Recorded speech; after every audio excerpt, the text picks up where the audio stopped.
Well, hello, and welcome to the Shifts and Pucks News Pack for Tuesday, October the 9th, or wait, pardon me, Wednesday, October the 19th. Of course, you can follow us on Twitter at Shifts and Pucks, Facebook.com Shifts and Pucks, YouTube.com Shifts and Pucks, Twitch.com Shifts and Pucks. You can subscribe wherever you get your audio, as well as on the Area 51 Sports Network. As Sean and Chris did a recap of the Canucks Blue Jackets, they did a post-game podcast talking about where the Canucks are at with an 0-3-1 start to start the year. They play in Minnesota tomorrow, another team that's struggling. And so check that out. I'm going to respond to something that Sean said about something here in a minute, and I will get into that. Tomorrow we'll be talking Flames. Dan and I will get gathered to talk about where the Flames are at. Of course, Flames, we'll get into them a little bit later in this, in here. Coming away with the victory over the Vegas Golden Knights. And we'll talk about that as well, and talk about board governments. We'll talk about the long-term injury, lots of injuries in the National Hockey League. And we'll get into some of the games as well as look at what's going on in the junior scene. But of course, yes, the Canucks did lose last night. We're going to start with the Canucks here. They blew another 2-goal lead. And this time, though, they got to 3-2 Columbus, but they were able to tie it. Bo Horvat was able to tie it, but lose the Blue Jackets. They were able to respond, grab the lead. Blue Jackets tie, and then the Blue Jackets win in overtime. And Johnny Gaudreau setting up the winner in overtime for the Blue Jackets. They win 4-3. So the Canucks have led by two or more goals in all four games. They have lost all four games. And so you've got the Canucks have shoot the Blue Jackets 35-33, 37-23 in the faceoff circle for Columbus. Touch on that here in a second. 0-for-3 on the power play. At least the Blue Jackets were 0-for-2. Only two giveaways, and according to this is going to Sportsnet, 16 takeaways for the Blue Jackets. You get Horvat scoring a shorthanded goal at 7:51 in the first. Pettersson scores at 11:11. Then Justin Danforth 2-1 in the after two. Zach Werenski ties it at 6:18. Bo Horvat does get the lead. Bo Horvat had a good night. I'm not going to deny that. But then Johnny Gaudreau again from Boone Jenner and Voracek. That's their number one line. And then Gavrikov scores in overtime from Chikhanov and Jacob Voracek. So again, Columbus with the win here 4-3. And that's Columbus's first win of the year. So this is where, last night Sean had a conversation, and this is why I'm doing this time I'm doing this. I usually do the podcast. I keep myself, I just do it just a screen only, but this time we're going to try something a little bit different. We're trying with the video on. But I wanted to respond to what Sean said last night about puck management, because we are having a little bit of a heated debate about what's going on with the Canucks. And I did say that this is a team with no identity. This is a team that is very easy to play against. It's a soft team to play against. And just not enough players are pulling the weight to go forward. And Sean's response has been this is about puck management. And I think, so I want to start by saying I actually do agree with Sean that puck management is an issue with the Vancouver Canucks. Again, last night, you look at the tying goal. Johnny Gaudreau wraps around the net towards Spencer Martin. There's no defenseman even close to him. So there you go. Gaudreau is able to tie it. Then the overtime goal, it's a 3-on-0. Gavrikov comes in. There's a ton of opportunities for Columbus. Again, not sure where defense is. You look at the third period against Washington, giveaways. You even look at the Danforth goal too. But a lot of times, what happens is a giveaway at some point in the zone causes chaos, and it's Tyler Myers' first game last night, so it's not even the chaos giraffe. It's just chaos. And the Canucks are done for, and the puck is back in the net. So I agree with Sean. I think that pucks need to be in deep. I think that you need to play a simpler game. But I just think it's deeper than a puck management issue with the Vancouver Canucks. And that's where I'm trying to get to with this idea of the Canucks coming away with no identity, coming away with feeling soft. And you look back. I'll go back to the Washington game. One of the Ovechkin goals in the third. Ovechkin knocks Pettersson off the puck, and I'm not saying that Pettersson's not been a good player, but Ovechkin knocks Petey off the puck and scores the goal.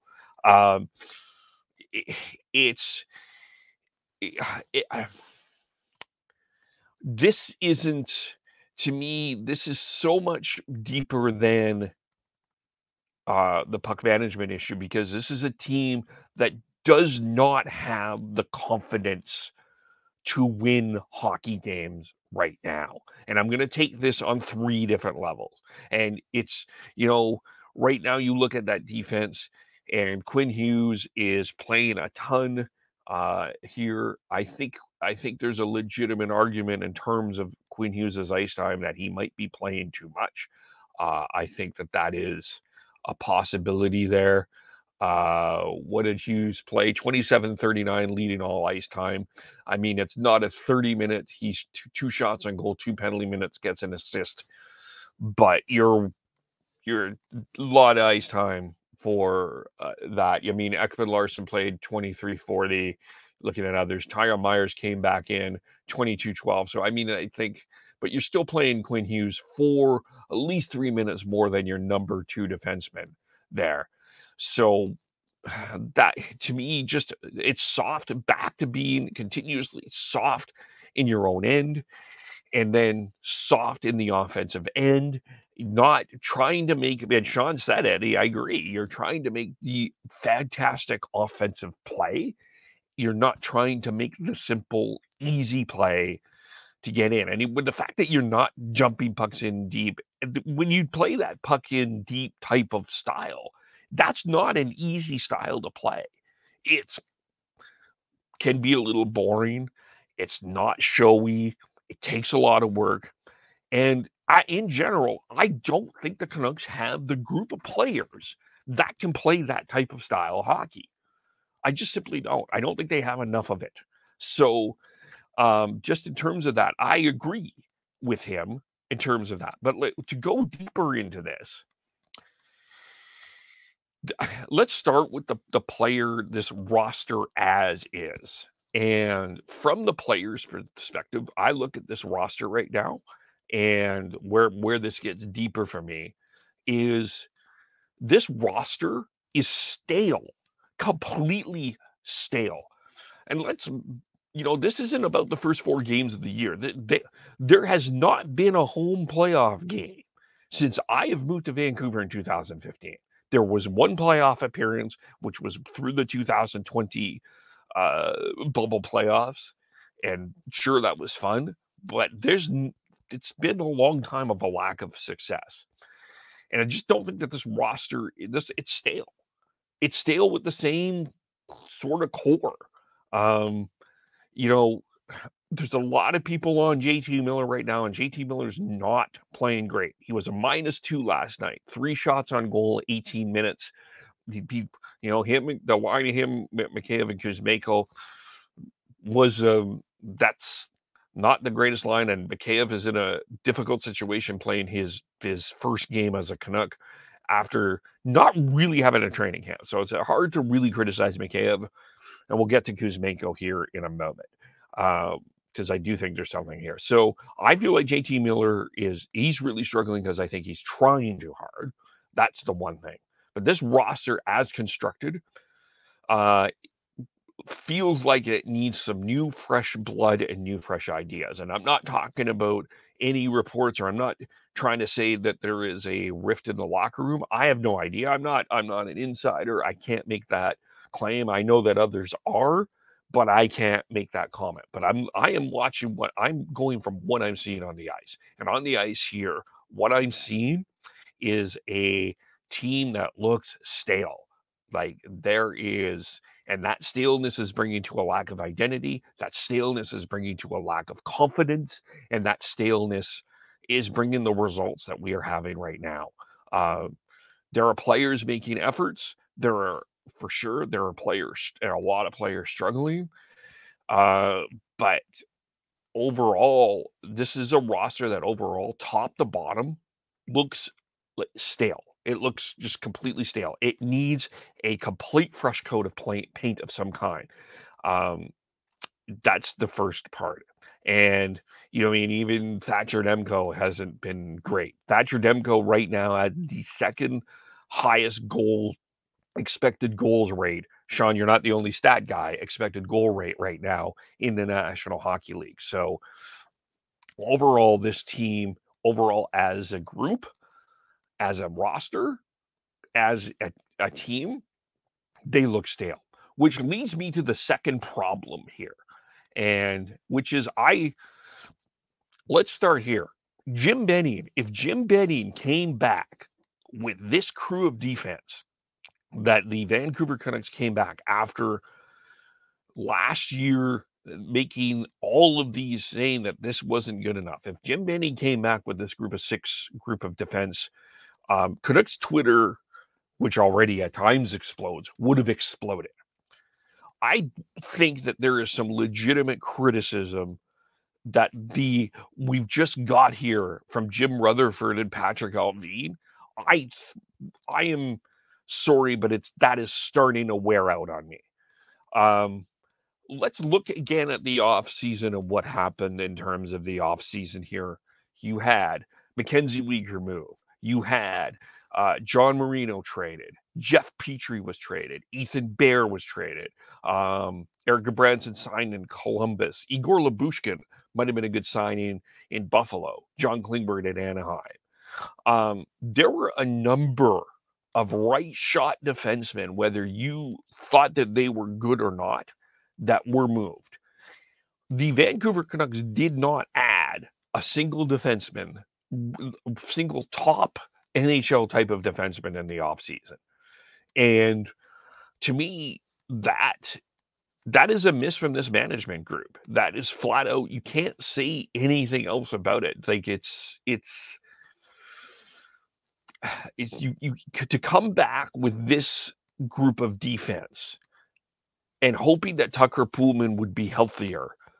I'm sorry, that's a miss on management. And I'm not calling for anybody's head at this point, but to come back with the big off-season acquisitions after you said that this team wasn't good enough to be only Ilya Mikheyev and Curtis Lazar, I don't think, sorry. And you could talk about there was a possible trade with the Islanders, whatever. Okay, sure, whatever there may have been. It's just not. You can't. I think a little bit more blame needs to go in the direction of management. And you addressed so you didn't address the forwards. And yes, you got Andrei Kuzmenko. We can add that as a good off-season acquisition. But at this point, what we're seeing from Kuzmenko is an extremely talented guy that can play in offensive situations, but very clearly Bruce Boudreau feels that he cannot play him in defensive situations. So the winger group on this team, and here on this group, I think everyone's talked about how good this forward group is overall. I think the centers are good. I think the wingers are a little bit overrated. I think, Podkolzin has not been an issue. I think Podkolzin and Pettersson have probably been the two best forwards. But Brock Besser, he has struggled for the most part here. Dakota Joshua plays 8 minutes and 57 seconds. I don't know if you can expect a lot from him. Tanner Pearson is Tanner Pearson and Ilya Mikheyev. Again, we're not going to give him, hard to criticize him on his first game. But a guy like Niels Höglander, I know that a lot of people really like him, and there's a lot that he can give. I think there's a legitimate argument that Höglander needs to spend more time in Abbotsford, get his game right. The wingers in general in Vancouver don't play a full 200-foot game. I don't see a winger group that does it, not on a consistent basis. And that's causing more of the problems with this defense. So you got this defense that is struggling. It is not quite roster constructed properly, but the wingers are not also. You look at this winger group as constructed when you put JT Miller at center. I don't think this winger group is good enough. They're not playing a complete 200-foot game. And I don't specifically know what the roles of each line are. I don't know the roles of the Miller line. I don't know the role of the Horvat line. I don't know the role of the Pettersson line. And I don't know the role of that fourth line, the Amon line. So that's a big problem. And and I do think when you're 0-3-1, I think the Bruce Boudreau is the least of the problems here. But, I think it was a head scratcher to me that they scratched Connor Garland. Connor Garland has been on the ice for one goal. Something else must be going on. I mean, Boudreau said he could have scratched anyone else, but anyone on that, but he chose Connor Garland, and I thought that was a very interesting decision to make, and I don't know if I agreed with that decision of scratching Connor Garland.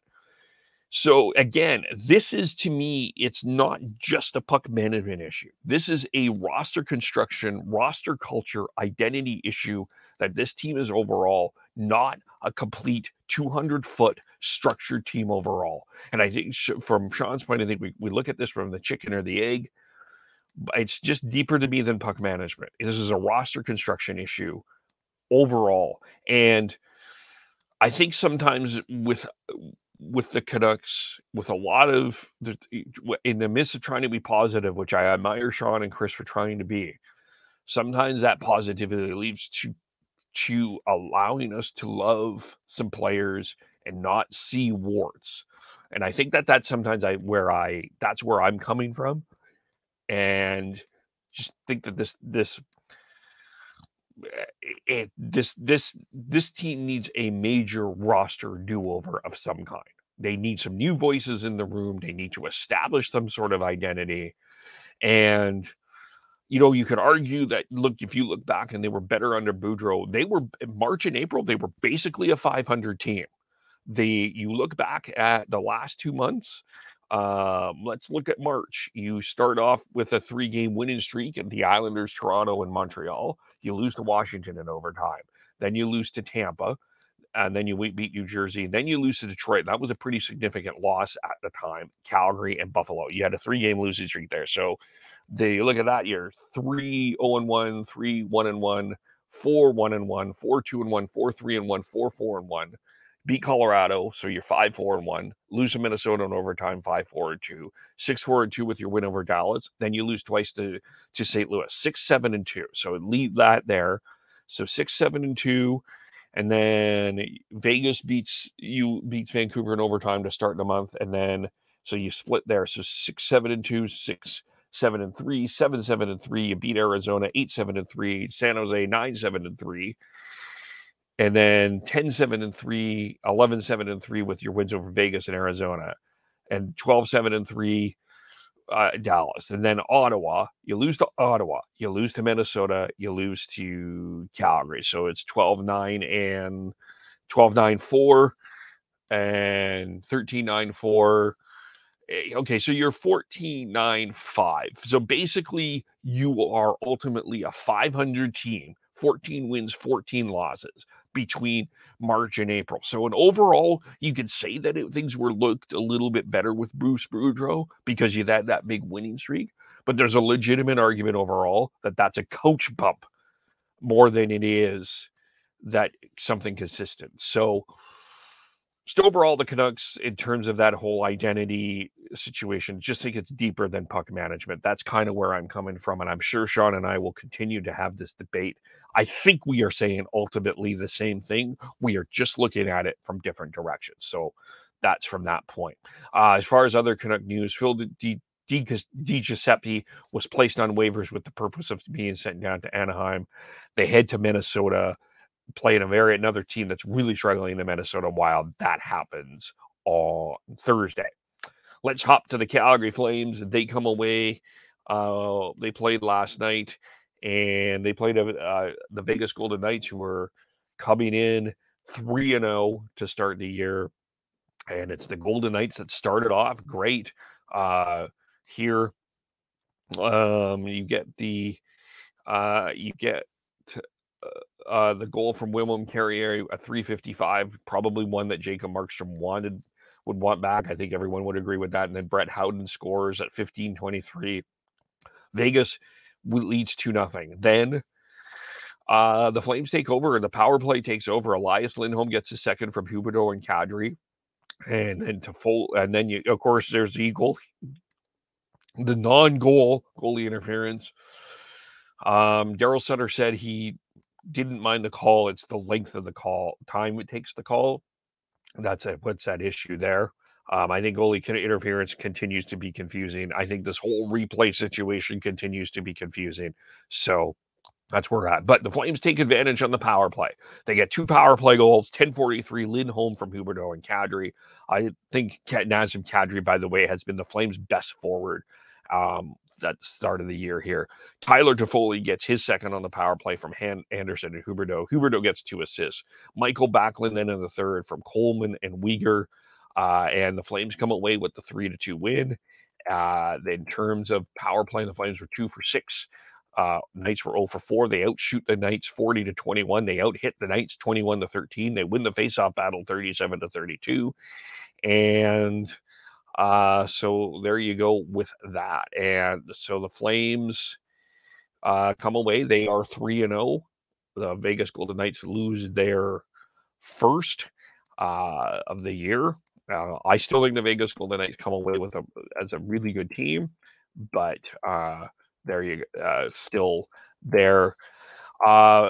Good contributions from that fourth line. Kevin Rooney, Milan Lucic, and Trevor Lewis. And I said this already, Kevin Rooney would be my surprise with the Flames. I think there was a lot of people that were really low on that signing. I think Kevin Rooney has proven more than to be a valuable situation there. 10:06, especially in the second or the period, that line, that Rooney, Ritchie, Lewis, Lucic line is giving exactly what the Flames want to do. And you talk about roles. Again, let's just toss this back to the Canucks for a quick second here. You talk about roles. The Calgary Flames lines know exactly what they are going to do. Each line knows number 1, number 2, number 3, number 4. Each pairing, number 1, number 2, number 3, knows exactly what their role is. It is very clear what the Flames are doing. Very clear objectives that come from that Calgary Flames lineup. That's not what I'm seeing from the Vancouver Canucks, and I'm just pointing that out. Lindholm, Huberdeau, and Toffoli, there's no 5-on-5 goals. They haven't got one yet. I still think a lot of work probably needs to be done there, but power play, once that line gets gelled, I think they will get better as the season goes on. I just don't think you can expect Lindholm, Gaudreau, Tkachuk type of numbers from this Lindholm, Huberdeau, Toffoli line. That's that. And Markstrom, yeah, I think he'd like to have that other goal back. But the Flames haven't allowed a third period goal in 2 games. They didn't allow one against the Oilers. They didn't allow one against the Golden Knights.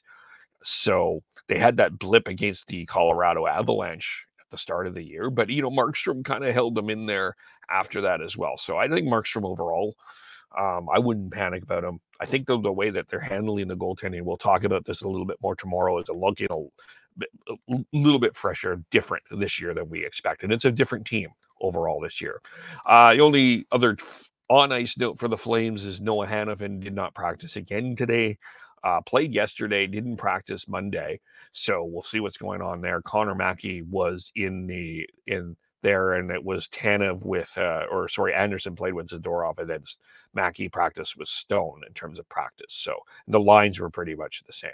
The news though out of Calgary, and the other news out of Calgary is here involving the arena, which has been a question, comment, conversation throughout here, and it's the city of Calgary and the Calgary Sports and Entertainment have opened formal discussions on a new event center. So, of course, earlier Mayor Jody Gondek announced that they were going to pause the conversation about the arena. So it looks like they're opening that conversation again. We knew that it's not news that they would, it's news that they did open it. It's not stunning that it's not stunning that the arena is back. Arena conversation, the whole thing is back.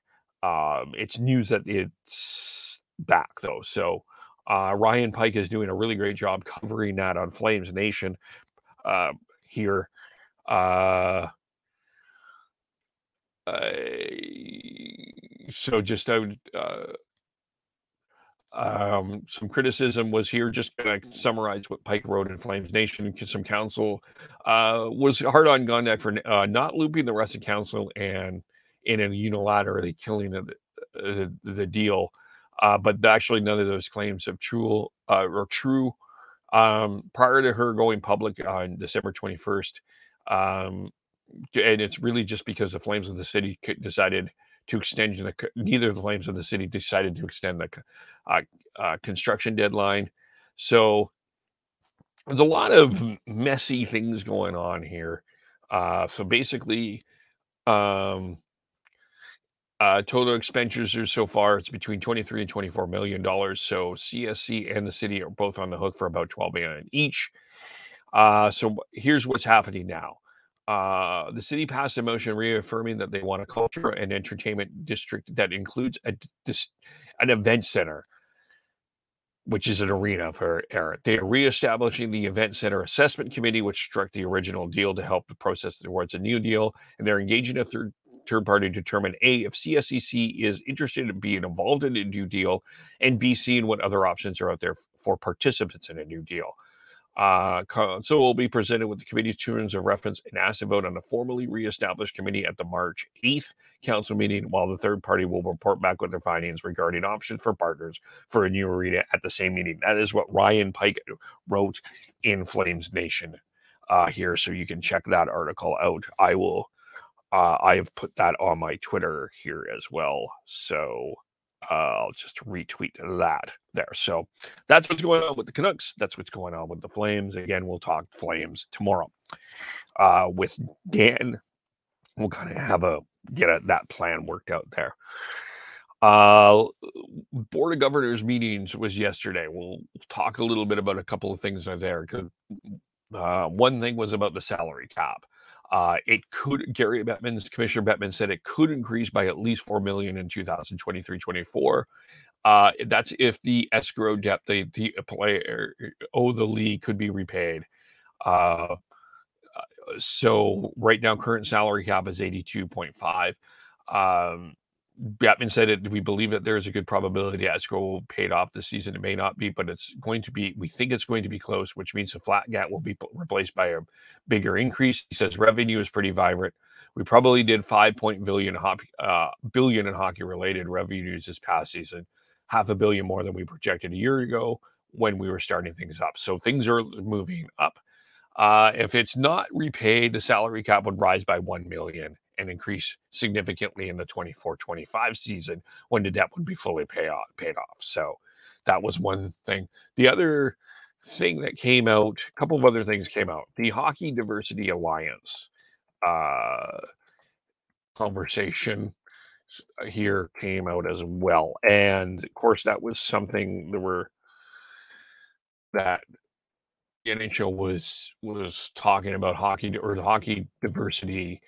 We're establishing that group. So some talk about that yesterday, establishing that, and they did an internal study, and they're finding an overwhelming majority of his workforce is white, and they will be changing that. It's 83% of the NHL's workforce is white.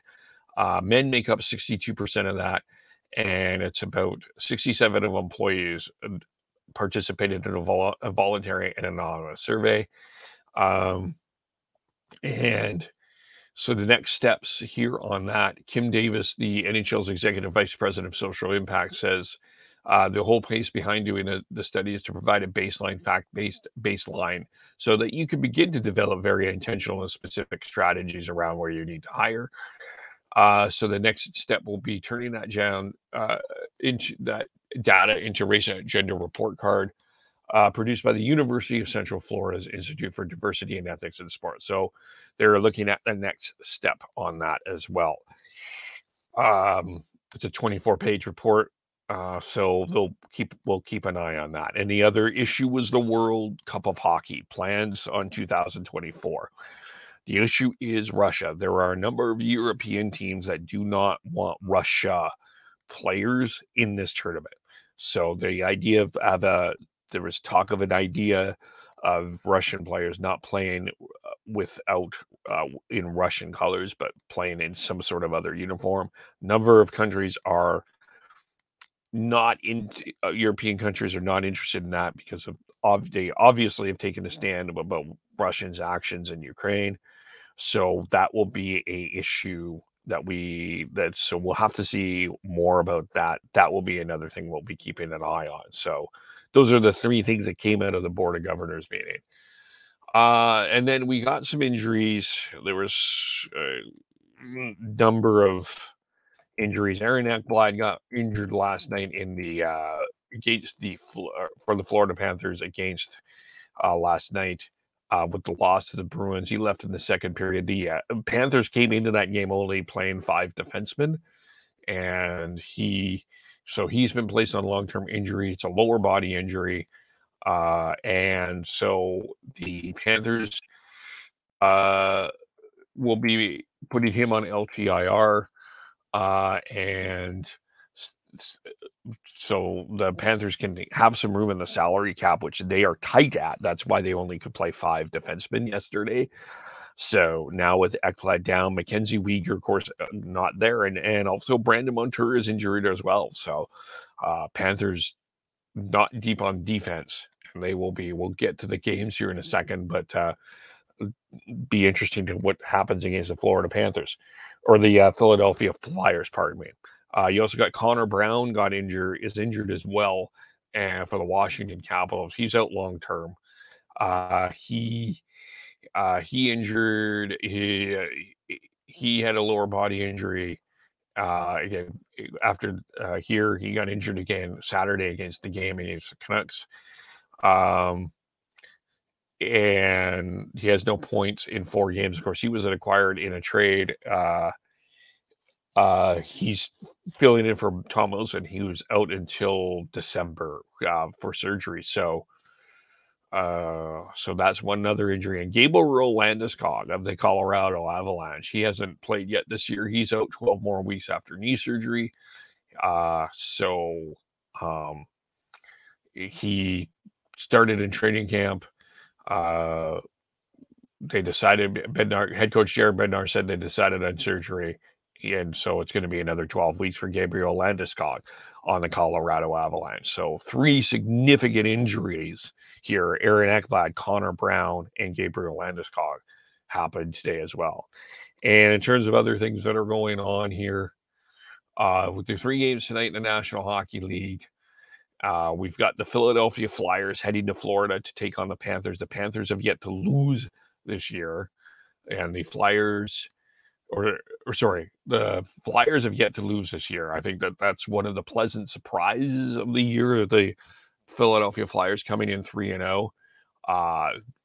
Travis Konecny playing really well. Carter Hart doing outstanding. Florida 2-1 to start the year.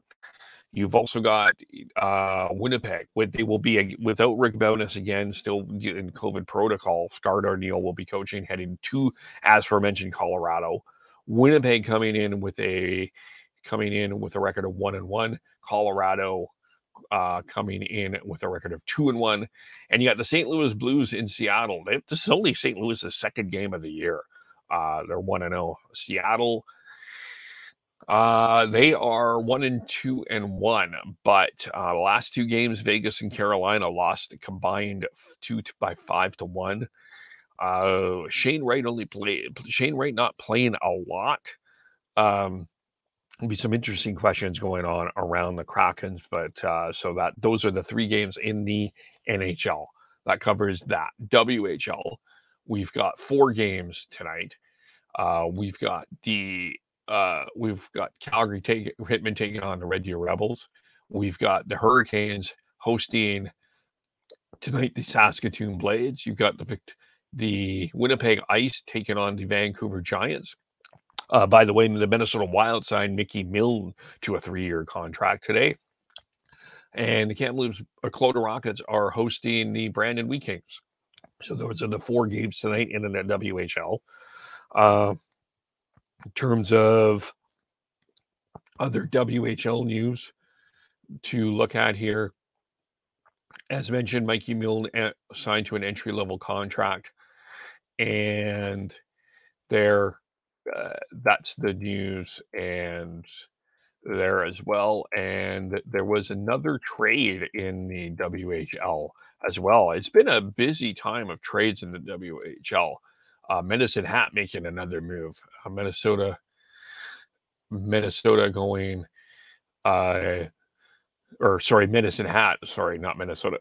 Medicine Hat making a trade, and as they're trying to figure some things out there, they've acquired Curtis Smythe from the Portland Winterhawks for a draft pick. So that's what's going on there. CHL rankings will end it there. We'll focus on the OHLQ a little bit more tomorrow when I'm not rambling about responding to Sean's news here. Rankings come out every Wednesday, and last Wednesday the Winnipeg Ice were number 1, and as of now, looking at it now, just looking at the fun in the rankings here. Sorry about that.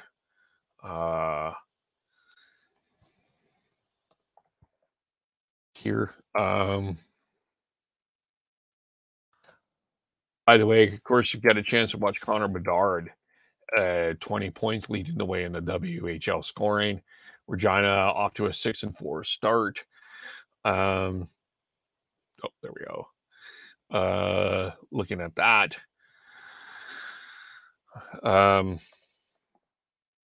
Watch him, and as we go on here,